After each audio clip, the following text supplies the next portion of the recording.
各位朋友、弟兄姊妹平安。今日我哋再睇睇耶穌嘅智慧，教導我哋點樣咧可以戰勝憂慮。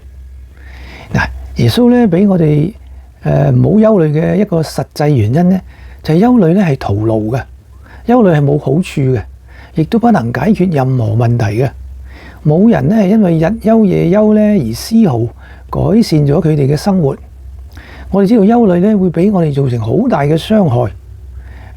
佢咧係具破壞性嘅，憂慮咧係浪費光陰、消耗精力，會使我哋嘅身體衰弱，使我哋患病。冇人會因為擔心自己何時會離世咧，就會活得更長命一點嘅。